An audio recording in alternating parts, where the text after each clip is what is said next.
Dostlar salamlar hər kəsə. Yeni videoma xoş gəlmisiniz. Bu videoda mən sizə supplementlər haqqında ümumi belə qısa bilgilər verəcəm. Nə üçündür, nə vaxt istifadə olunur, hərəsi haqqında bir 30-40 saniyə danışmağa çalışacağam.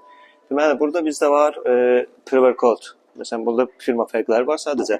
C4, Nabab, hamısı pre-workoutdur. Məsələn, pre-workout nə üçündür? İşdən sonra məşqə gəlirsiniz, məsələn, enerjiniz yoxdur, bölcək istifadə edirsiniz, məşqə girirsiniz, yaxşı enerji verir. Bu ümumi olaraq onun üçündür. Tərkibində taurin olur, kafein olur, beta-alanin olur. Bunlar uyarıcı maddələrdir. Daha yaxşı sizə enerji verir. Onun yanında var burada amino. Aminolar bizim bədənimizdə 20 cürə fərqli amino turşular olur. Bunun 12-si bizim bədənimiz tərəfindən ifraz olunur. Qalan 8-in isə gərək biz hansısa qidadan əlavə edək. Məsələn, bunlardan istifadə edə bilərsiniz. Bu nə vaxt istifadə olunur? Məşqdən öncə və sonra. Öncə və sonra 3-3 ədəd, 2-2 ədəd istifadə edə bilərsiniz aminolardan. Onun yanında bizdə burada gördüyünüz kimi L-karnitin var. L-karnitin yağ yandırmaq üçün istifadə olunur. Bunun çoxsu məşqdən öncə istifadə edilir. Bu enerji də verir deyə çoxsu bunu energetik kimi istifadə edir. Amma bu L-karnitin yağ yandırmaq üçün daha yaxşıdır. Kardiodan öncə istifadə etmək daha yaxşı olar. Çünki L-karnitin işləmə prinsipi bilirsiniz necədir? Qan şəkəri biraz aşağı düşməlidir, o yaxşı işləsin. Bu da yəni iki halda baş verir. Bir səhər tezdən, səhər ac qarnına, bir də məşqdən sonra, ağırlıq məşqlərindən sonra. Daha sonra burada nəyimiz var? BCA-lar. Burada fərqli dadlarda BCA-lar var. BCA-lar bizim bərpamız üçün lazımdır. Tərkibində 3 dənə amin turşu var. Lösün, izolösün, bir də valin.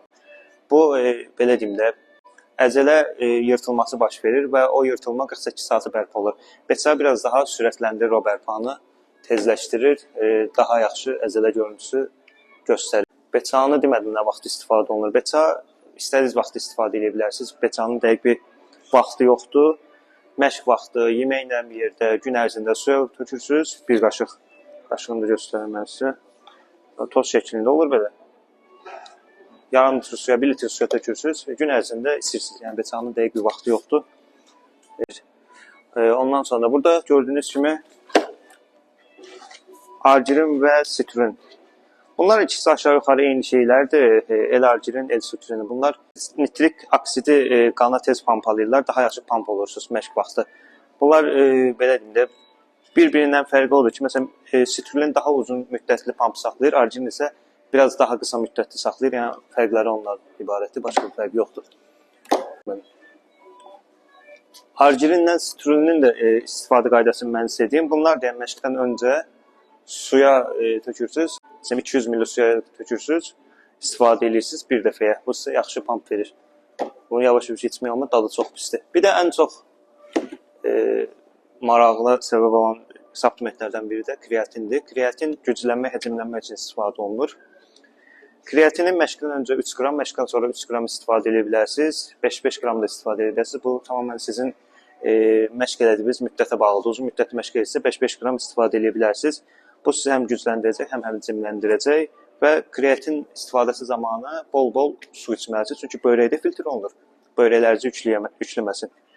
Şirin su ilə istifadə edə bilirsiniz, qanları tez qarışsın deyə. Yəni, çeşidli üçləmə yöntəmləri var bunların. Başqa.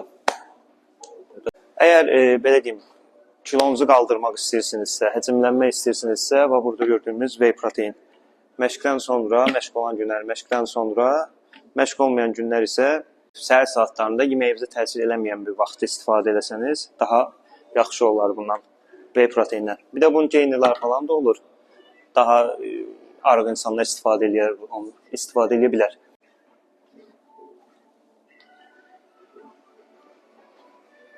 Uşaqlar, supplement haqqında qısa bilgi verməyə çalışdım sizə.